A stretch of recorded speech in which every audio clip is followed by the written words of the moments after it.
Bem-vindos, senhoras e senhores, à nossa mostra de arte. Uma coleção de óleos e naturezas mortas que tem alguma coisa em comum. Vocês não verão essas obras em nenhuma galeria e nenhum museu de arte. Um encontro interessante entre ossos quebrados, entre cera e o que, com perdão da expressão, tudo que se enterra. Portanto, apresentamos à sua aprovação este e outros instantes de pesadelo.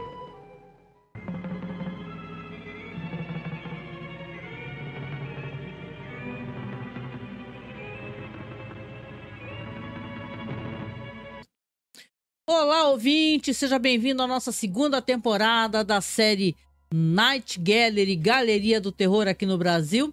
Eu sou a Angélica. E eu sou o Marcos. Hoje, né, Marcos? A gente vai falar aí sobre o primeiro episódio da segunda temporada, que, caramba, já começa com um episódio fantástico, assim, com coisas interessantes e com uma dinâmica diferente, né? Eu acho que até antes da gente começar a falar um pouquinho sobre as histórias, seria legal falar sobre essa questão que foi colocada na segunda temporada de ter essas esquetes de humor, essas gags no meio dos episódios, coisa que acabou gerando muito estresse, né, entre o Rod Serling e o Jack Laird. My next guest is a six-time Emmy Award winner for 16 years, ever since he received the Peabody Award for Requiem for a Heavyweight, which is made into a film. He's been at the top of the profession in television. His current television series, Night Gallery, is probably best known for, well, he's known for that and Twilight Zone, of course, and he recently completed a screenplay, which is about to open, I think, a movie called The Man, James Earl Jones, opening around the country shortly. I mean, of course, Mr. Rod Serling.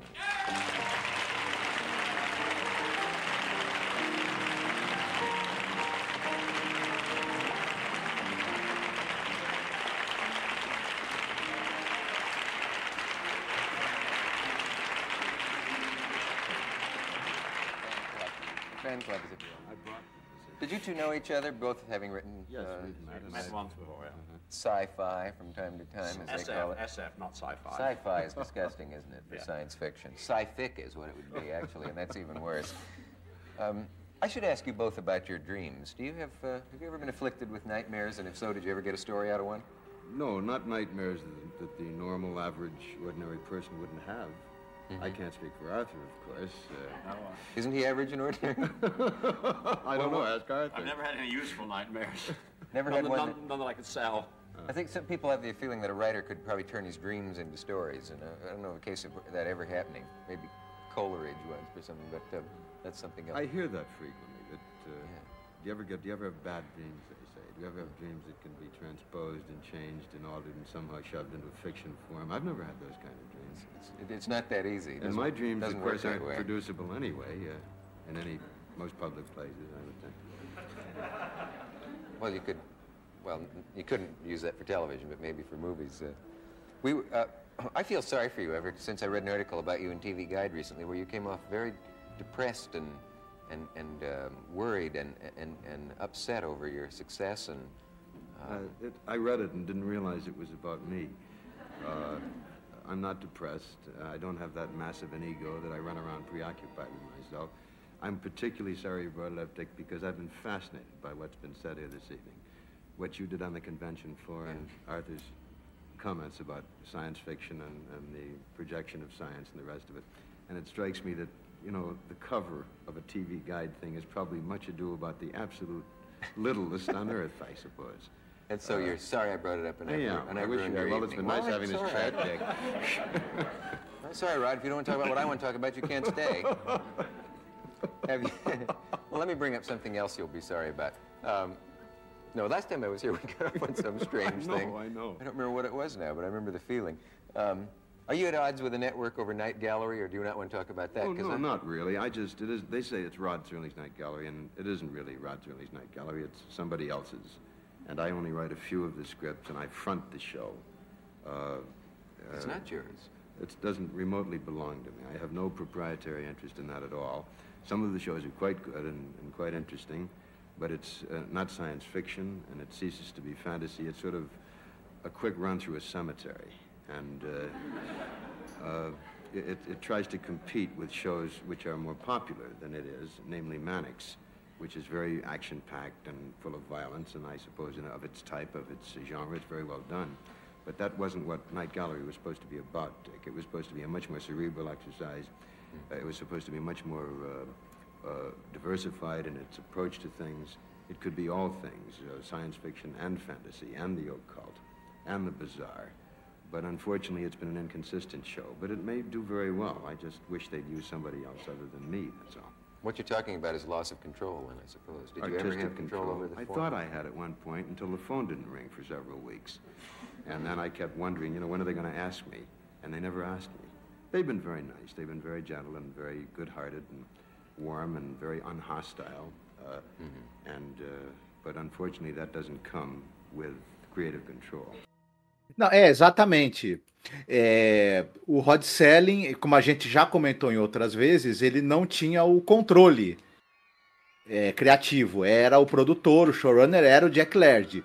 E o Jack Laird, não só ele, também a própria emissora, também a CBS, eles não queriam que a série tivesse fosse muito pesada, muito cerebral, muito complexa. Ela podia ter elementos de horror e fantasia, mas tinha que ser uma diversão leve para o pessoal assistir, né, na sua noite, a família. E tiveram a ideia, que eu acho muito desgraçada, na minha opinião, de colocar esquetes de humor entre um episódio e outro. Quais são alguns dos problemas desses esquetes de humor entre um episódio e outro? Eles tentam misturar humor com elementos de terror, só que de uma maneira tão boba, tão preguiçosa e tão desleixada. É um negócio que foi feito meio que a toque de caixa, às pressas, para preencher espacinho ali entre os segmentos. Então, na verdade, nenhum deles tinha um roteiro muito elaborado, não era uma filmagem muito elaborada, era bem qualquer coisa. E, basicamente, ele atrapalha a apreciação, ele, em vez de ajudar, ele atrapalha a apreciação dos segmentos. O Rod Serling, com muita razão, achava que isso não era nada bom, e ele tem razão. Nós vamos ter a oportunidade de falar rapidamente sobre as duas esquetes de humor que são introduzidas entre os segmentos desse primeiro episódio da segunda temporada, e como eles não ajudam muito, pelo contrário, ajudam atrapalhando, né? Esse primeiro episódio, é uma pena. E como também esses sketches têm excepcionais atores ali pagando um baita do mico, né? Também. Assim, interessante que é um problema, inclusive, da maneira como é feito, porque essa espécie de gag rápida, assim, que é conhecida, inclusive, do teatro do vaudeville, né? De você manter o público aceso ali na plateia, né? Você fazia uma gag rapidinho e desce a cortina de novo, entendeu? Até para manter o público quente até voltar novamente os artistas, né? Mas isso na televisão não funciona muito. Veja bem, tem umas que são engraçadas, se não muito absurdas, né? A gente vai falar dessas duas que tem aqui. Então, esse primeiro segmento aqui do primeiro episódio da segunda temporada vão ter 4 histórias, porque você tem que contar as gags, né? E depois, como a gente falou, escutem os nossos podcasts anteriores, tá? Sobre Galeria do Terror. Ainda teve um absurdo na maneira como foi distribuído, como é que foi entregue para a produção da televisão. Foram colocadas séries que não tinha nada a ver. Foi feita uma certa falta de respeito com o trabalho dos envolvidos ali, né? Então, Night Gallery foi uma série muito estressante, muito problemática, mas é muito divertida. E essa revisão também é divertida. Então, o nosso convite fica aqui, tá? Se você nunca escutou o nosso podcast, é a primeira vez que você está chegando aqui. Como eu falei, eu sou Angélica Redis, eu tô aqui com o Marcos Noriega, e nós somos um podcast que fez todos os episódios sobre a série clássica Além da Imaginação. Então foi feita uma votação quando a série acabou e ganhou Galeria do Terror. Já estamos então no segundo ano falando de Galeria do Terror, mas a primeira temporada também é ótima, né, Marcos? É fantástica, né? Sim, tem muitos segmentos incríveis na primeira temporada, e vamos agora ver o que deu certo, o que não deu nessa segunda temporada, né? Essa segunda temporada vai contar com 23 episódios, divididos em alguns em vários segmentos, Uhum. e a última temporada são 18. Né? Isso. Também com divisão. Alguns episódios da terceira temporada é um episódio só, não tem divisão em segmentos. Inclusive as gags, a gente vai falar sobre isso também mais pra frente. As gags se reduzem na terceira temporada, né? Isso. Você vê que não fez muito sucesso mesmo, né? Apesar de que dá uma dosinha no coração. Tem gag nesse episódio que é o Leslie Nielsen, né, fazendo. Então é absurdamente engraçado e absurdo, né? Mas vamos lá, então. Nossa dinâmica de gravação é sempre assim. Um de nós conta uma história, a gente comenta o que a gente achou e tal. Quando a gente fazia os podcasts de Além da Imaginação, a gente fazia recomendações de filmes, séries no final. Aqui a gente resolveu fazer durante mesmo o episódio, porque como são segmentos variados, de temáticas variadas, a gente deixou isso uma coisa mais, né, Marcos, mais capilarizada no episódio. Então, a gente pode recomendar As Mãos de Orlac em algum momento, por exemplo. E por aí vai, algum filme de vampiro que a gente acha legal. Então, se ligue nas recomendações, porque a gente costuma colocar na nossa publicação, na versão podcast, as recomendações. A gente deixa o episódio. Quem costuma reclamar, falar assim, nossa, por que vocês estão só falando? Eu quero assistir o episódio. Você não leu a descrição. Então é importante que antes que você reclame, você leia a descrição. Na minha época de escola, o professor falava, leia o enunciado. Né? Não tinha isso, né? Na nossa época de escola, leia o enunciado corretamente. No YouTube costuma você ler a descrição. Na descrição a gente costuma colocar link para assistir o episódio. A gente tem canal no OkRook onde a gente fez a publicação. Você pode assistir legendado, a gente dá toda a força para o pessoal poder assistir o que a gente comenta, né? A gente não dificulta. A gente sempre facilita. Então, aqui no primeiro episódio, né, Marcos? A gente vai falar sobre o que, na minha opinião, é o melhor segmento deste primeiro episódio, que é o garoto que previu terremotos, né? Sejam muito bem-vindos a este museu de raridades. Não se paga entrada, não é necessário ser sócio. Apenas uma crença forte e rija na escuridão no topo da escada, onde as coisas tropeçam na calada da noite. Exemplo, o primeiro quadro desta noite. Um garotinho fechado numa bola de cristal. Ele tem um dom muitíssimo especial. Ele pode profetizar. Mas vocês duvidarão olhando este quadro por trás. A profecia sempre foi um dom, mas às vezes ela pode tomar a forma de um pesadelo. O título do quadro é O Menino que Profetizava Terremotos. E esta é a Galeria do Terror. Esse primeiro segmento, ele não é só melhor, ele é exponencialmente melhor. É tipo, tem o restante do episódio. Não dá pra comparar, não dá pra chegar sequer perto uma coisa da outra. Me desculpe, né?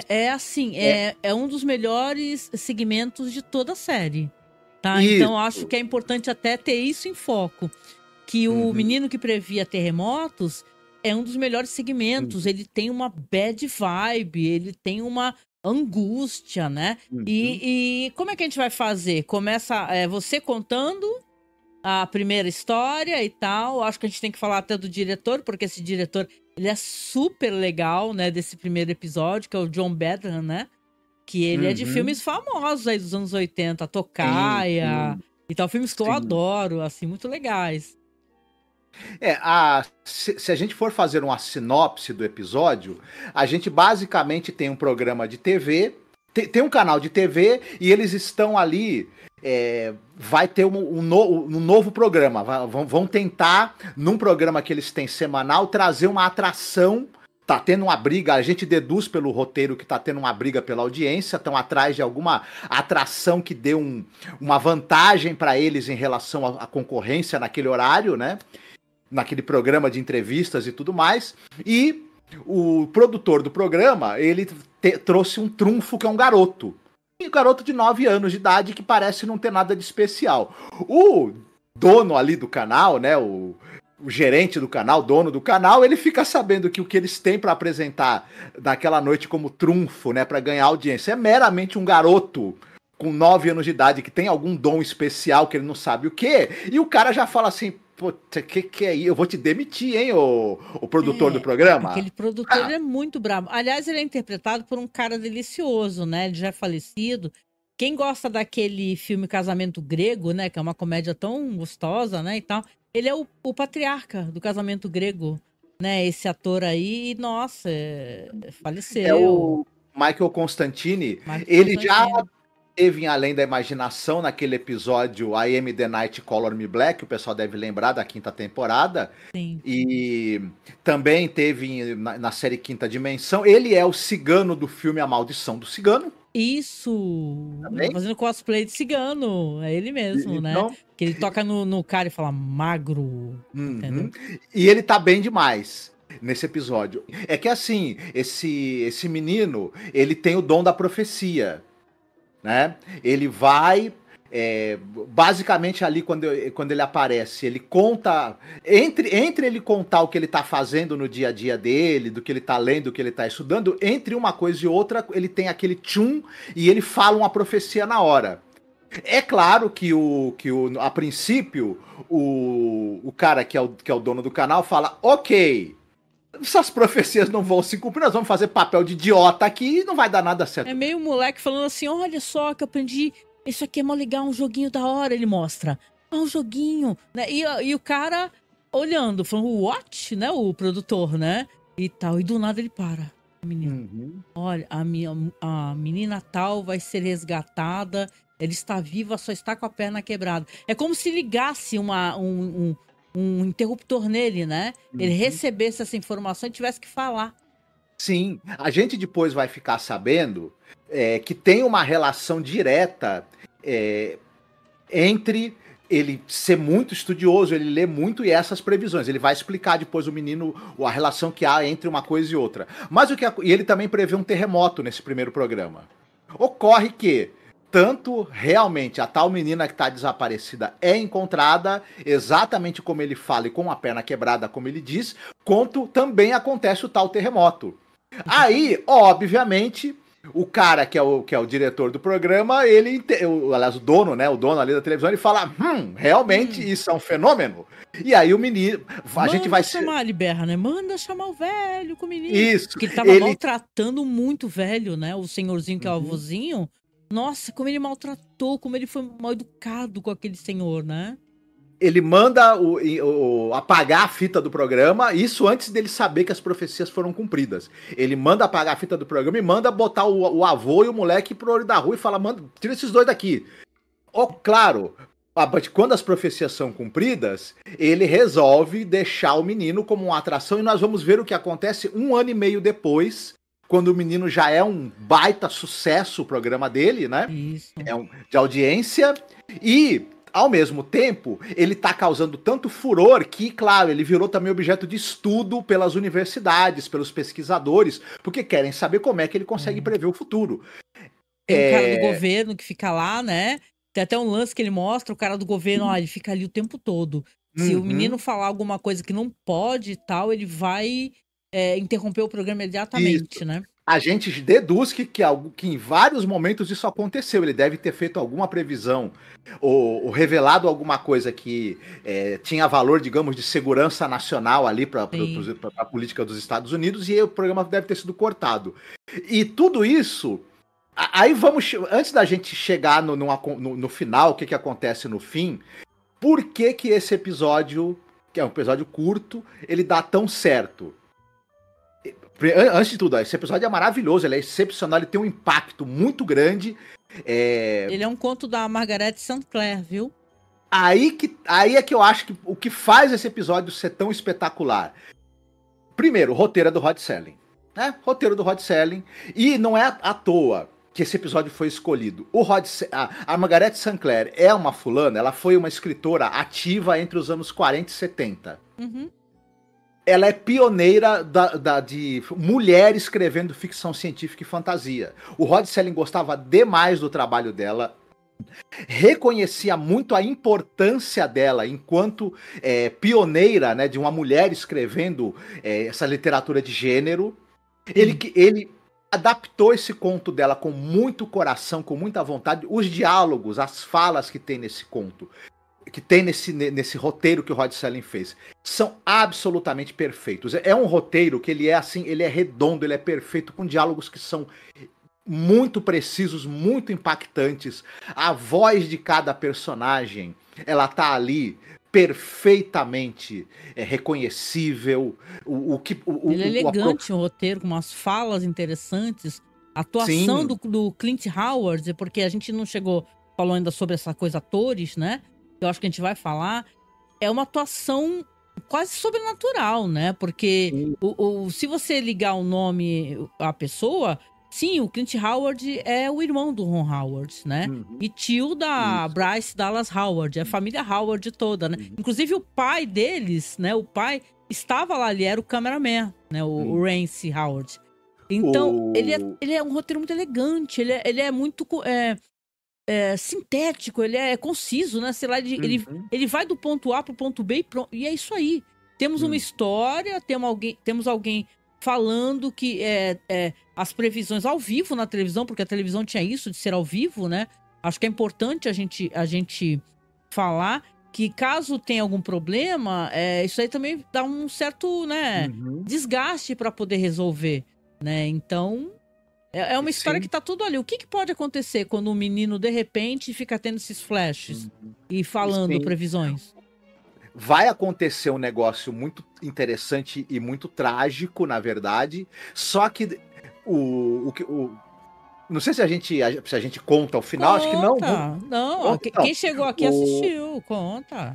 O que ocorre é o seguinte, num desses programas, o menino ele chega para o avô e para o pessoal da produção e fala, olha, eu não tô me sentindo bem, eu não quero gravar, eu quero ir embora para casa. E aí começa aquele negócio, não, poxa, nós estamos aí no auge da audiência. Não, o próprio dono da emissora chega pro menino e fala, o que você quer, o que você precisar. O produtor, né? Chega assim, nossa, primeiro ele é super gentil, daqui a pouco ele começa a ficar bravo.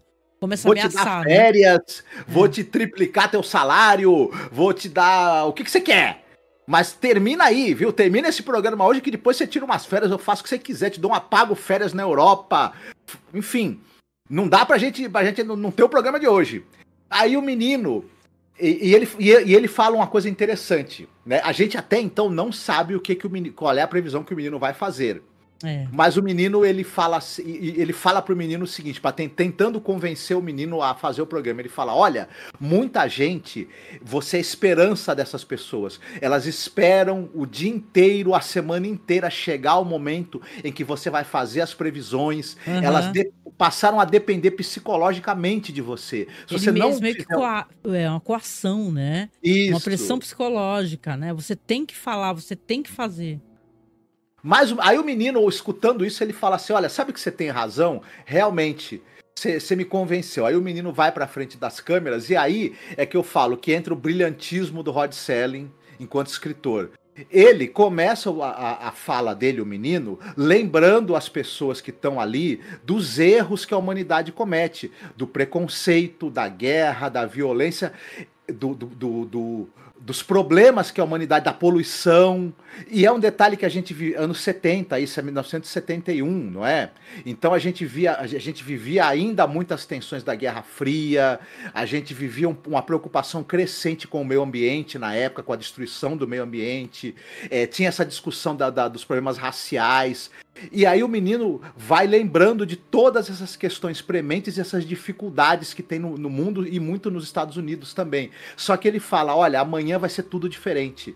Amanhã a nossa vida vai mudar. Não vai ter mais ódio, não vai ter mais preconceito, não vai ter mais guerra, não vai ter mais destruição do meio ambiente. Então vocês vão dormir em paz, que vai ter uma nova era que vai começar amanhã. Ele dá uma tremenda de uma mensagem de esperança depois de meio que apontar os dedos para os problemas e erros da humanidade. E isso me tocou demais, né? Quando ele faz isso, né? Só que o que acontece? Ao mesmo tempo que o menino tá falando isso, ele tá com uma expressão muito séria, muito carregada, né?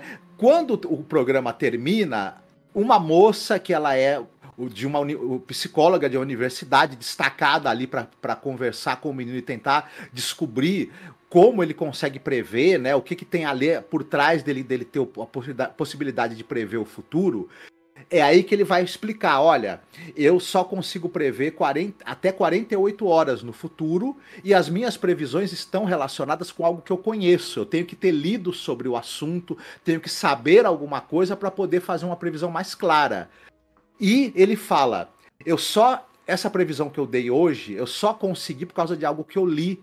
Eu li algo a respeito do Sol, do que acontece se o Sol ele explodir, se ele virar uma supernova, né? E logo a moça que está escutando aquilo, ela junta 2 mais 2 e ela entende. E quem está escutando o menino falar ali, o avô também está presente, se eu não me engano, não é? Logo entende que o que vai acontecer é que vai ter algum fenômeno relacionado com o Sol, que a gente logo deduz que vai ser o fim da raça humana, né? É. Então, eu achei até que, já que você comentou sobre esse negócio dele, o que ele lê e o que ele se informa, isso de certa maneira faz com que as previsões dele aconteçam, deixa meio em aberto se ele também, de certa maneira, tem alguma força, algum poder sobrenatural para que essas previsões aconteçam, né? A gente conversou sobre isso, né? É interessante. Eu acho que isso é um subtexto curioso, porque. E aí teria a ver também com essa questão do quanto a percepção desse menino, ele estando na TV e ele fazendo as previsões e lendo muito, a percepção dele do quanto também tem muita coisa errada, né? No mundo. É verdade. E para uma criança tão jovem, isso pode ser muito, muito difícil, né? Conviver com essa realidade. Você tinha citado que esse é dirigido pelo John Badham, né? O cara que dirigiu Embalos de Sábado à Noite, esse diretor, dirigiu Drácula, que é aquele Drácula do Frank Langella, dirigiu Jogos de Guerra, enfim, Short Circuit, Incógnito, a Assassina com a Bridget Fonda. Era um cara que nos final dos anos 70 e início dos anos 80, o cara tava com tudo, esse diretor, e ele... Pra mim, ele tem uma direção muito segura, ele sabe muito bem. Ele estava iniciando na direção nesse ano de 71, inclusive, em episódios de TV. Mas ele já tem uma direção muito segura. Essa coisa no final, quando o menino tá fazendo a última previsão, a tela vai dividindo em várias telinhas, pra gente saber que a mensagem dele tá chegando em todos os televisores ali, né? Todos e é muito bacana, né? Verdade. Não, é um episódio que ele termina de uma maneira angustiante, né? Porque você imaginar o fim da humanidade, a destruição do mundo, sempre é uma coisa angustiante, né? Porque todos esses filmes, né? Esses filmes de apocalipse, esses filmes que nem aquele Olhe pra Cima, né? Não tem aquele Olhe pra Cima, aonde realmente a humanidade vai ter fim, né? É uma coisa angustiante. Então eu acho interessante a escolha de você pegar um episódio, né? E você, nesse primeiro episódio, esse primeiro segmento, ser uma coisa tão bad vibe, tão forte. Porque quando ele depois, porque obviamente a psicóloga que tá lá pra atendê-lo, que vai na casa dele, conversar com ele, com o avô, ela entendeu que ele, por algum motivo, não tá falando a verdade, né? E ela acaba conversando com ele, pedindo pra ele se explicar melhor. E ele resolve começar a falar. E aí sim, ele fala essa questão da supernova. Ele fala que ele teve uma visão do mundo sendo destruído pelo Sol. E a cena, ao mesmo tempo, é interessante como é feita. A cena vai ficando cada vez mais avermelhada. Como se ele estivesse sob um sol muito forte. Entendeu? Então, cada vez mais fica mais vermelho, mais um filtro vermelho da cena. E termina nesse ponto, onde que você vê os carros parados, as buzinas soando, o magma explodindo, assim, do centro da Terra. E é um episódio que ele termina de uma maneira que não é nada engraçado, sabe? E aí que a gente entende como é que é estranho você ter, depois de um episódio assim, um segmento humorístico curtinho, né? Sim, esses recursos narrativos que você falou, o diretor, o John Badham, ele lança a mão deles... Porque o roteiro pede, né? Então, quando você tem um roteiro muito bom, o diretor ele tem que se esforçar para transmitir aquilo e usar recursos da narrativa. Que nos episódios seguintes a gente não vai ver isso, né? Infelizmente. Assim, nos outros segmentos desse episódio, né? E tem episódios bons nessa temporada. Assim, tem vários muito episódios bons. divertidos, engraçados, né? Mas, assim, na minha opinião, esse é o melhor segmento, assim, até da própria série, né? Se a gente for fazer depois um top 10, um top 20, né? E é engraçado na fala do menino, né? Que o nome dele é Herbie, né? Ele fala assim, e tá tudo bem. Tá tudo bem, avô. Tá tudo bem, fulana, que é psiquiatra. Tá tudo bem, porque a gente não vai sentir, vai ser tão rápido que a humanidade vai desaparecer. E talvez isso seja bom. E é aí que vem aquele sentimento, né? De falar assim, a humanidade, o planeta está sendo destruído e o nosso planeta sendo destruído, parece que a humanidade é bom, né? Para o universo, entendeu? Não existiam seres humanos que têm essas tendências todas egoístas, né? E a propensão à violência, a propensão a maldade, tanto quanto tem propensão para a bondade, né? Então é interessante esse primeiro segmento aqui, o menino que previa terremotos, né? Para depois vir um pequeno segmento aqui, que eu até anotei aqui, que é o do vampiro, né? Que é de uma... Assim, é claro que a gente assistindo hoje em dia, né? Tudo tem a sua época e também tem o seu zeitgeist. Essa época dos anos 70, era uma época mais hippie das coisas. Assim, você vai ter um segmento onde tá um vampirão, né? Que tá ali, a campainha toca, chega alguém na casa dele e é uma moça toda ouvindo radinho, musiquinha lá né? É Miss Lovecraft Sent Me, o nome desse segmento. Ela vai ser a babá de um filho dele que ele não mostra, né? Ele só fala assim, olha, minha esposa já foi, eu estou indo agora. Ela fica até brincando com ele, fala assim, vocês são muito modernos, né, e tal, né? Aí ele fala, eu vou lá me despedir do meu filho para poder ir. E ela vai escutando, conforme ela vai escutando, escuta uns roncos, correntes e coisas estranhas e tal. Você entende que a personagem fica com medo, né? Mas é muito curtinho, o roteiro é do Jack Laird e a direção do Gene Kearney, né? Você vê que ali tem você vê que a Betsy, né? É a atriz Sue Lyon, né? Ela é a Lolita do filme do Stanley Kubrick. Do Kubrick, né? Então, a moça bem bonita. E tem o Joseph Campanella que faz o vampiro, né? Isso. E tal. Ou seja, ela fica escutando aquelas coisas, daqui a pouco ele vai ver, ela já foi. Então, é aquela mini gag mesmo, né? Entre um episódio e outro, que você fala assim, what the fuck, né? E detalhe, para quem tá nos assistindo, porque isso eu já até comentei com o Augusto, que ele nos acompanha, abração pro Augusto, que vocês têm que assistir o segmento que nós assistimos aqui, sabe por quê? Porque vocês vão descobrir o que a gente já descobriu, a gente já comentou, que tem muitas montagens diferentes. Isso é muito estranho. Porque tem DVD, tem Blu-ray, então a gente depende da ripagem das pessoas. Alguém foi lá e ripou, colocou online. Se a pessoa tem uma montagem diferente, às vezes tem esse episódio, às vezes pode não ter. Tem um outro episódio no meio. Então, é por isso que eu vou deixar aqui na descrição o episódio que nós assistimos. Que aí você assistindo, assim, se você já assistiu, você sabe do que a gente tá falando, né? O que você achou dessa parte do vampiro? Olha, uma coisa interessante, o diretor que você citou, ele dirigiu os 2 episódios de gags, e ele vai dirigir ele dirigiu 11, né, desses segmentos aí nessa temporada. Eu acho que assim, ele é um jeito da Sue Lyon e do Campanella lá. Campanella ganhar o dinheiro, né? Do Joseph Campanella, os dois pagarem suas contas e pagarem também um certo mico, né? Porque eu achei que é curioso, tem uma maquiagem divertida de vampiro que fizeram nele, né? E ele tenta emular aquele sotaque ali do leste europeu, de engraçado e tudo mais, mas não tem nada assim nesse episódio que ele não é particularmente engraçado e também não dá muito medo. Então ele basicamente ele é algo leve, tão leve que não tem muito gosto de muita coisa, é uma pena, né? E tem os dois atores muito bons se esforçando, claro, dando o máximo de si, né?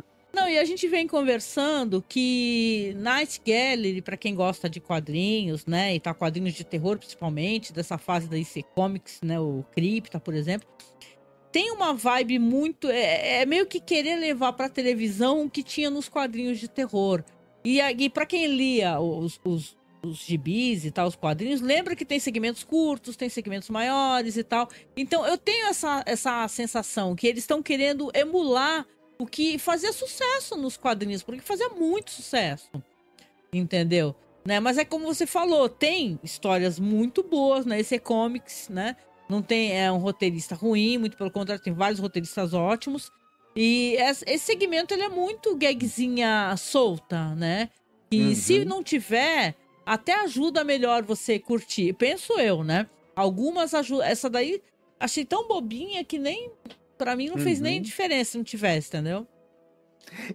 Talvez esses episódios, essas gags, eles fossem interessantes você assistir um compilado deles. Um do lado do outro, eles não iam atrapalhar os episódios que são mais dramáticos e iam casar melhor, né? Talvez até isso seja até uma, digamos assim, uma sugestão para um dia alguém fazer um compilado, seria né? Seria legal, funcionaria melhor. Talvez se todo mundo pegar e tu colocar todas as gags, porque a segunda gag vai ter o Leslie Nielsen, né? E assim, eu sempre achei ele era um ator até que ele fazia paradas dramáticas e tal, mas ele funcionava muito no humor, né? Ele era maravilhoso no humor, né? Mas agora eu vou te chamar, então, para o terceiro segmento desse episódio, que é o que a gente ficou mais discutindo e achou ele mais bizarro e confuso, que é a mão de Borgus Wings. A ideia de um transplante de órgãos, sem dúvida, é emocionante. Mas a história atrás da tela leva esse conceito bem adiante, ou, se quiserem, a um passo atrás. A uma outra espécie de mundo. Um mundo em que um cavalheiro chamado Lackland encontra uma mão que não é sua e encontra-a unida ao seu pulso. Nosso quadro, A Mão de Borgus Wings. Queria que você contasse essa história pra gente poder tentar entender, né? Diz que é baseado no conto do George Langham, não conheço esse escritor. Direção do John Meredith Lucas, que ele é um cara mega obscuro. Eu procurei bastante no MDB, não achei muita coisa não. Parece que ele usa um nome meio fantasia. Ficou meio estranho pra mim. Falando desse diretor, ele vai dirigir outros episódios da Galeria do Terror, 4 episódios, né? E ele era um cara que, por incrível que pareça, ele era um cara da televisão e de séries não tão obscuras assim. Ele dirigiu o episódio da série original do Star Trek, dirigiu o episódio do Fugitivo, do Planeta dos Macacos, era um cara com experiência. E agora, engraçado, né? Antes de eu entrar o episódio, eu e você, a gente discutiu muito de problemas de roteiro, né? Ficou tudo muito confuso. Isso. E esse episódio ele é escrito pelo Alvin Sapinsley. E o cara era um sujeito que ele não era um escritor ruim. Ele escreveu episódios do Tales of Tomorrow, Suspense, Havaí 5-0. Ele é um cara que... Ele tinha muita experiência na televisão de séries importantes, o escritor.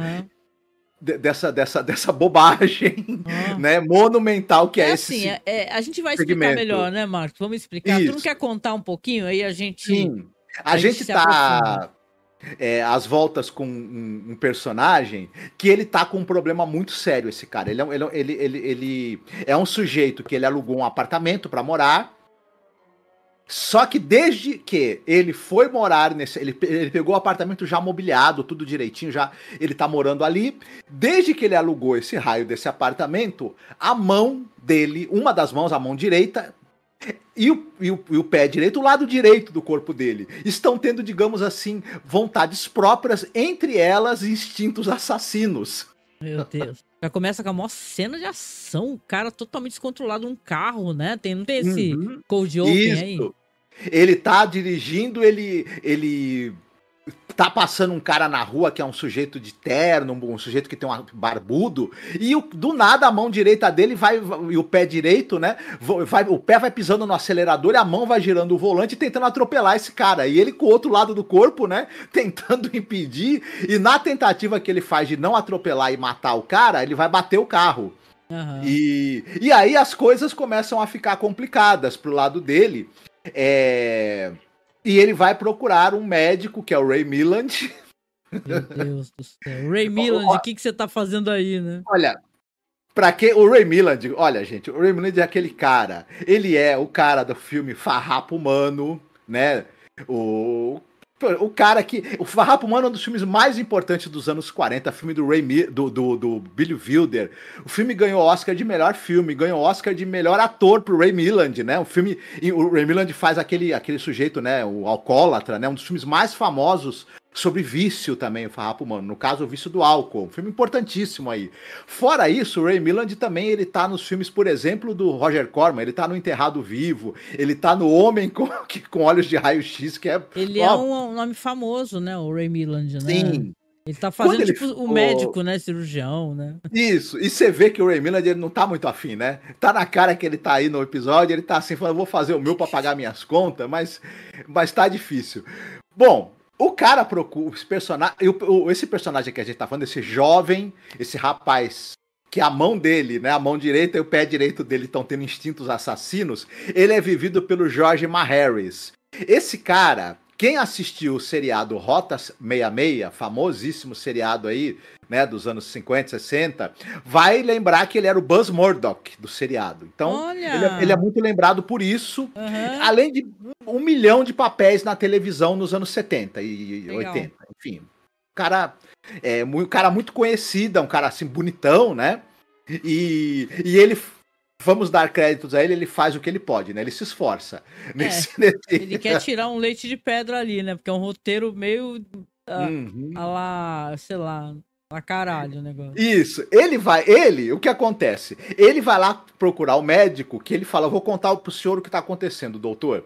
Olha só, essa minha mão aqui, acho que se não me engano é a mão direita mesmo, né?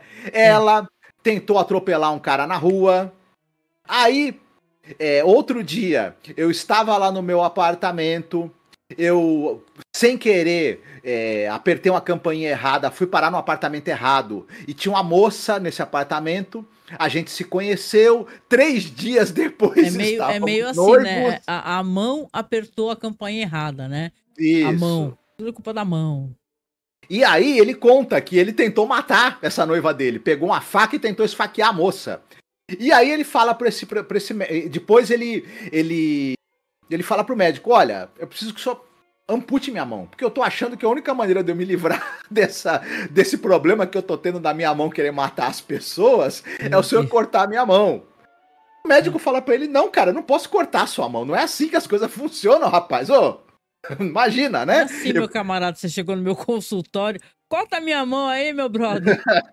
Aí, a gente tava conversando, começa os problemas do roteiro, porque tá, ok, o lado direito do cara, né, antes da gente começar a falar dos problemas de roteiro, ele também, para mostrar a influência maligna que essa mão tem, ele pede pro médico uma caneta e um papel, e ele escreve umas frases em latim com outra letra. Aí eu tava até falando pra Angélica, não, peraí, vem cá. Quem escreve é o nosso cérebro, né? Não é a nossa mão, exatamente. A mão não tem cérebro, né, cara? Então, não pode falar que a mão tá encapetada, então ela sabe tudo, sabe latim. Então não é a mão dele, a mão que tá direita que tá fazendo o que ele não quer, é ele, né? É o corpo dele, porque, outra coisa, você tá dirigindo, ok, a mão ali que tá movendo o volante, uma das mãos e um dos pés está no acelerador fazendo o carro ir para cima de alguém. Se o outro lado do seu corpo tá funcionando, convenhamos, né? Você pode pisar no freio, você pode girar o motor pro outro, você pode puxar a embreagem. Então, basicamente, depois ele fala que o corpo dele tá sendo assumido por essa entidade, né? Mas é só um lado. Né? É só o lado direito, né? Assim, né? Tá. Aí começa a virar uma palhaçada que a gente pensa, tá, ok. Aí como é que você vai esfaquear alguém, sendo que a tua outra mão pode te impedir, né? Você pode se jogar no chão, porque só um lado do seu corpo tá possuído. Tem uma outra cena muito engraçada, em que ele pega uma arma também, né? Porque ele recebe uma visita de um sujeito, ele manda um recado pra um cara, né? A mão faz ele tentar encontrar um cara... A mãozinha liga, aí com a outra mão ele segura, né? Por que ele segurou, então? Aí a mão endemoniada dele começa a ligar, tipo, sei lá, sabe a mãozinha da família Addams? Aí começa a ligar e ele segura com a outra mão. Por que ele não soltou, então, e bateu o telefone? Queria ver como é que a mão dele ia fazer pra ligar. Exatamente, aí ele obriga ele a ligar para um cara, né, e mandar um recado que quer falar com esse cara, e ele cita até o nome de um sujeito que ele não conhece. Nós vamos depois saber por que ele citou esse nome, digamos, a mão não tem como te obrigar a citar o nome de alguém, né? Mas enfim, aí quando esse cara vai ver, ele vai tentar matar o cara, e acaba. O outro lado do corpo dele impede ele de conseguir matar o cara e ele vai tentar se matar com um revólver, com a pistola, né?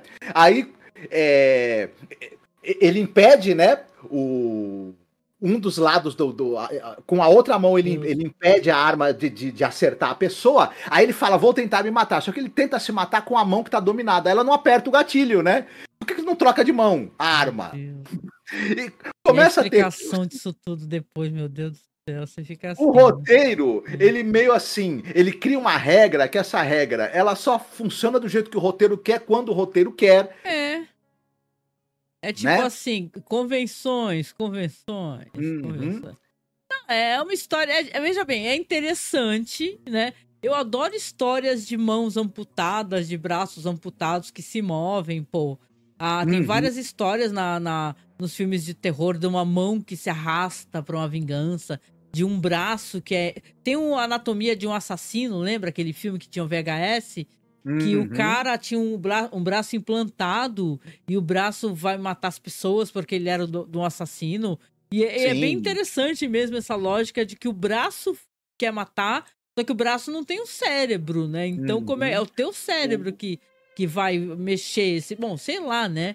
As Mãos de Orlac, do Robert Vienne, né? Robert Vienne, que é um filmaço, mas é as mãos, né? São as duas mãos, Isso, né? Aí não tem como uma mão querer que o cara é outra, pianista, né? E tal.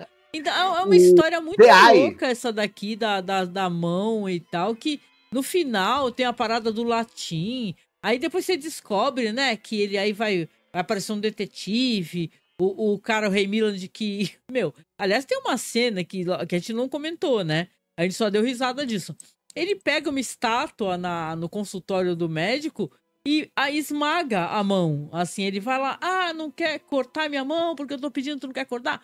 Pá, ele pega a estátua. Só que a gente sabe que normalmente ninguém amputa uma mão porque quebrou osso. Vai te mandar pro ortopedista, bicho. Tu vai ficar com a mão quebrada, tu vai ficar um tempão pra se recuperar. Mas não, o médico vai lá e corta a mão com bisturi, porque a cena mostra que ele tá pegando um bisturi pra poder cortar uma mão quando a gente sabe que é uma serra, né, gente? Na moral, né?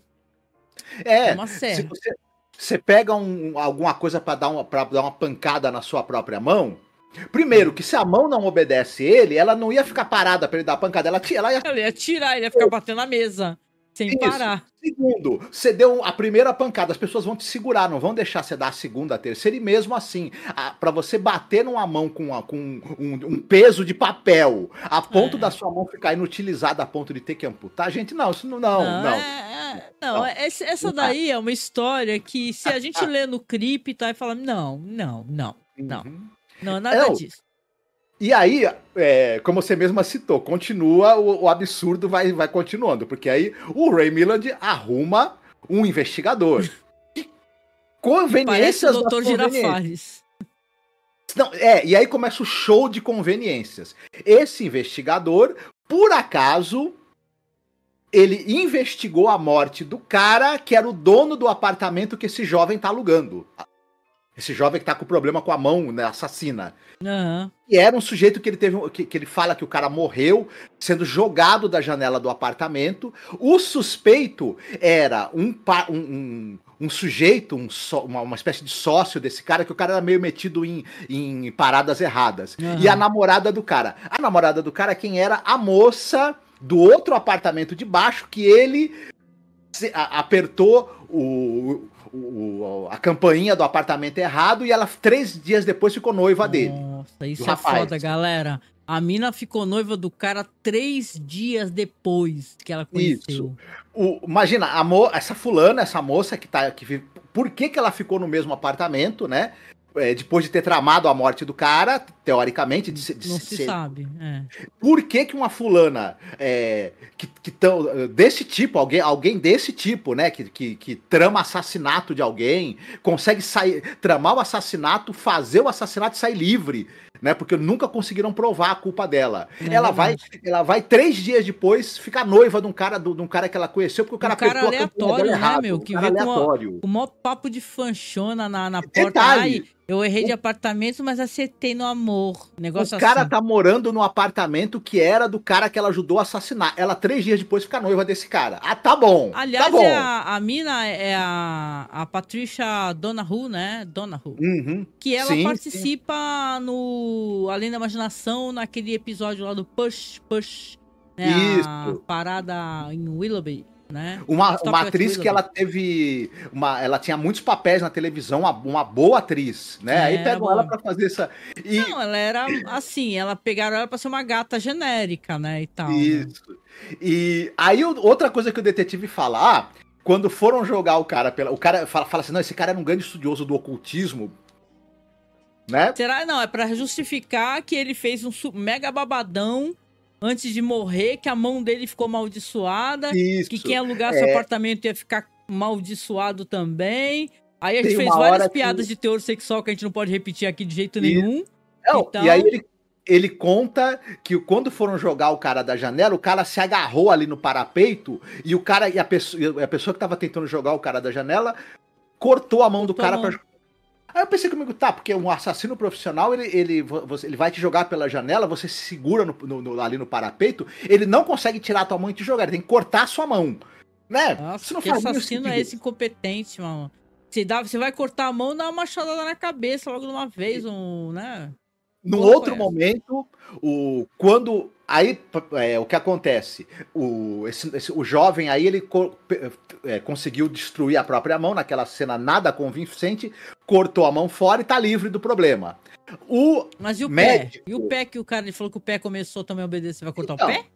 Então, só que aí o que acontece? O médico dá a entender que, beleza, jogaram o cara pela janela e tiveram que cortar a mão dele pra fazer isso. E é por isso que a mão das pessoas é que é dominada. Por que uma coisa tem a ver com a outra? Nunca o roteiro explica, nem vai explicar. Ah, não. Pior, parece que agora ele possuiu a mão do médico. Puta, o final é qualquer negócio. Aí Porque o médico vai escrever uma receita, escreve uma frase em latim mega elegante, né? Fala assim, esse cara era muito foda, hein, esse fantasma da mão. escreve uma frase de Virgílio aleatória no papel e o policial fala, isso aí é Virgílio. Eu falei, gente, vai, para.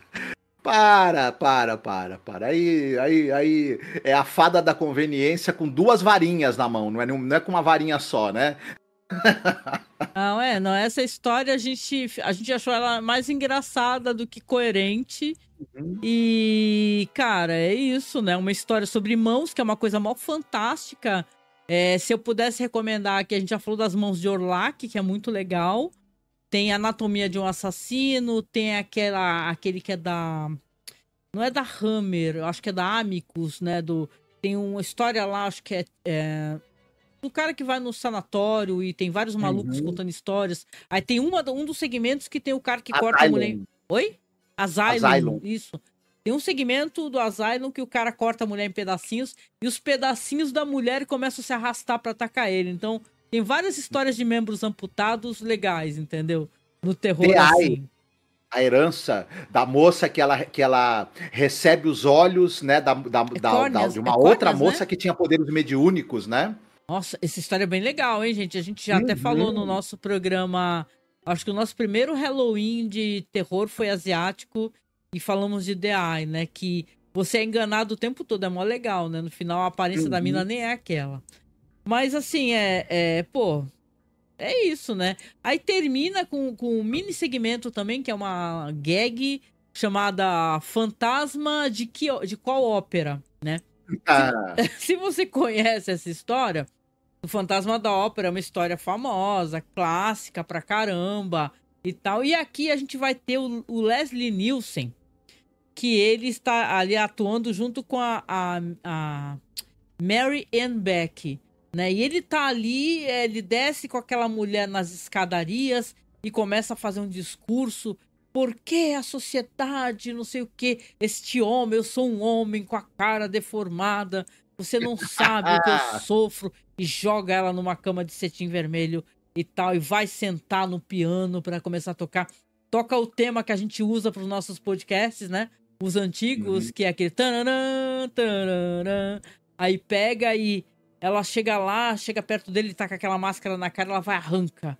Aí ele tira, assim, ele se vira. Como você ousa tirar na máscara da minha cara, sua maldita e tal. E pega ela, começa a puxar o cabelo dela. Aí sai a máscara da cara dela. E ela é uma mulher tão feia quanto ele, se vacilar mais feia ainda, né? E é isso, né? Aí ele olha uma segunda vez assim e fala, pô, nós temos tudo a ver, né? Nós dois somos feios, né? Ele não fala isso, mas dá pra ver que ele tá pensando isso, né? E termina assim, dessa maneira singela. Assim, a moçoila. Aí eu e o Marcos ficamos conversando. Falando assim, pô, ele poderia então perguntar pra ela, porra, me dá o endereço aí o telefone do cara que fez a prótese da tua cara. Aí que tá perfeita, hein? Tava toda linda, toda gata, enquanto eu tava com uma máscara branca na cara, com o queixo coberto, né? E essa é a gagzinha que termina esse episódio. Olha, aí o que acontece? A gente tem o Fantasma da Ópera, aquele livro do Gaston Leroux, né, clássico da literatura de terror. Mas esse filme, tanto é que quando começa a introdução desse segmento, a pintura, né? A gente já, vocês que estão nos acompanhando sabem que todo segmento é introduzido pelo Rod Serling e é mostrado uma pintura, um quadro que vai ter relação com o segmento. Você logo percebe que o quadro é uma pintura que é em cima de uma cena do filme de 1925 do Fantasma da Ópera, né? Sim. De uma imagem famosa ali do Lon Chaney maquiado, né? Esse filme ficou famoso, entre outras coisas, pela fantástica, e depois se descobriu que ela era muito dolorosa também, né? Envolvia ferros na boca e etc. O Lon Chaney fazia umas maluquices, né, gente? Se machucava muito, Isso. né? Com as maquiagens. Tem a famosa cena do filme em que o nosso querido fantasma está tocando piano, a moça lá vai se aproximar, vai tirar a máscara dele e a gente vai revelar aquela inacreditável maquiagem e o trabalho também, né? Todo o trabalho de interpretação que o Lon Chaney fazia. Essa cena icônica, toda pessoa que gosta de terror e de cinema vai saber do que a gente está falando, do filme dos anos 20, de 25, e esse curta, né? Essa gag tenta fazer uma brincadeira com essa cena famosa, né? E é isso, basicamente. É o jeito como termina, né? Assim. Veja bem, é bobinho, é engraçadinho e tal. O que eu tenho a sensação é que eles querem terminar numa nota de humor, sabe? Eles falam assim, vamos terminar engraçado, não vamos terminar triste, né? Pode começar pesado, mas a gente vai lá e termina engraçadinho, vai, pra pessoa falar, que bobo, no final ela era tão feia quanto ele, né? E tal, claro, né? Tem que fazer o recorte da época, né? Do que tinha na televisão e tal, mas vamos colocar assim, né? Aqui entre nós, que tem o Leslie Nielsen nessa temporada, inclusive, que eu lembre, fazendo um papel maravilhoso. E aí, sem máscara mesmo, sendo o Leslie Nielsen que a gente conhece, engraçadão, maluco, do Corra que a Polícia Vem Aí. Então, vale a pena esperar, né, Marcos? Sim. Mas é engraçado. Se a gente pudesse destacar alguma coisa desses dois episódios de gag, né? De humor. Tem umas maquiagens bacanas, interessantes, né? Sim. Bem cuidadas. Em termos de produção, é algo que é bem cuidado, tudo certo. Só não tem, digamos assim, nenhuma ideia tão brilhante que vai matar a gente de rir, né? Mas eu diria que esse segundo episódio, essa segunda gag, por ela fazer essa referência e essa piada com o Fantasma da Ópera de 25 e trazer a nossa imagem aí um pouco da nostalgia do Lon Chaney, né? É mais interessante. É mais né? simpático. O que tu diria? Qual é o ponto alto e qual que é o ponto baixo? Que a gente fazia isso, né? Nos podcasts, tem um ponto alto e um ponto baixo? Na tua opinião? O ponto alto desse episódio é, obviamente, o segmento que é dirigido pelo John Braham, né, e escrito pelo Rod Serling, do garoto que previa terremotos. É um dos melhores segmentos da série toda. Eu acho que é uma coisa redonda, perfeita e de um grande impacto também. Dá uma neurose, né? Aquele negócio. Quando eu assisti a primeira vez, toda vez que eu assisto esse episódio, eu me sinto mal. Eu falo assim, caraca, será que eu tenho que correr pra abraçar todo mundo que eu conheço, que eu amo, né? enquanto tem tempo, né? Dá aquela angústia, porque a gente sabe que a Terra, né? O planeta Terra está condenado, mas daqui a muitos anos, mas está condenado, né? Sim. A gente não vai viver tanto, né? Mas, cara, você vê isso numa série, né? É uma coisa que dá uma angústia, né? Dá uma bad vibe forte, né? Eu também concordo Sim. contigo. O ponto alto é, com certeza, o garoto que prevê terremotos. E o ponto baixo? O ponto baixo é o segmento lá da babá que vai pra casa do. Eu imagino que é um vampiro que é casado com uma mulher lobisomem, né? Por isso que o filho é meio lobisomem. É verdade, Parece, porque né? a criança que não aparece, ela faz uns roncos de cachorro, né? Aí a babá começa a falar assim, o que é isso? Ninguém falou pra mim que tinha um cachorrão aqui, nem nada, né? Mas é muito bobinho, né? Nossa, é muito qualquer coisa, assim, não é tão legal. Até o da mão consegue ser mais legal do que esse daí, mas porque a mão tem mais tempo de tela, né?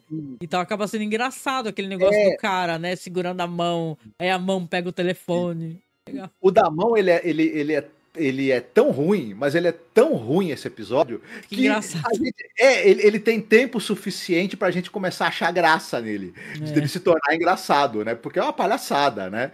Mas então tem isso. Agora esse sketch, ele realmente ele é meio inócuo, né? Ele nem, enfim. Exatamente, concordo contigo, assino embaixo, né? E é isso, acho que a gente chegou aqui ao final do nosso primeiro podcast sobre a segunda temporada de Galeria do Terror.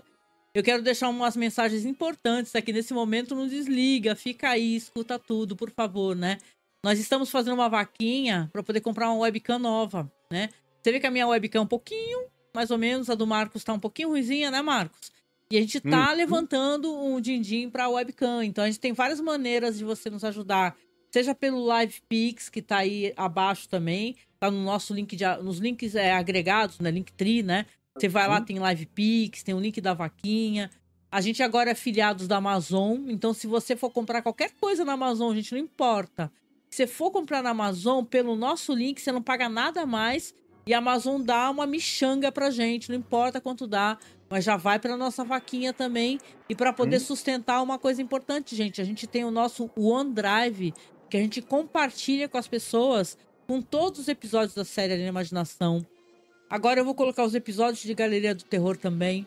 Então, gente, tem muito conteúdo que a gente tá gerando e a gente tá pedindo apoio para poder manter esse conteúdo. Se você gosta do que a gente tá fazendo... Pô, tem gente que fala que, caramba, adoro o começo do ano, que sempre no começo do ano vocês fazem aí uma programação sobre o Rod Selling, Além da Imaginação, agora é Galeria do Terror. Então, compartilha com a gente aqui do que a gente tá trazendo de interessante e ajuda a gente também. Seja pelo meio do Colabore Aí, seja via Pix, não importa. Pix tá logo abaixo, então nos ajude, né, Marcos? Porque... sem a sua ajuda não tem como manter, gente. Não tem mesmo.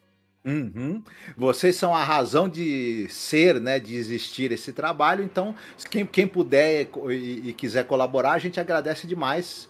Tá? É isso aí. Não, e lembrando que o podcast, a versão tá aqui em vídeo no YouTube, mas a gente também tá no Spotify. Nós estamos no Internet Archive. A gente libera o podcast para todas as plataformas, para todos os aplicativos de podcast.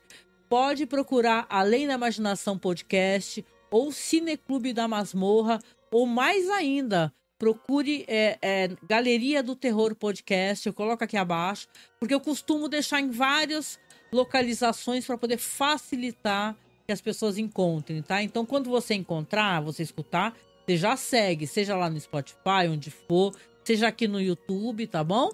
Então, com isso, a gente vai terminando o nosso primeiro programa. Quero agradecer sua audiência. Quero sua opinião aqui abaixo, viu? Conversa com a gente pra gente saber o que você achou do episódio, se você já conhecia e tal. Qual é teu ponto alto e teu ponto baixo? Comenta com a gente aqui abaixo, tá bom? Beijo e até a próxima na nossa Galeria do Terror. Beijão. Fiquem muito bem. Falou, tchau, tchau. Tchau.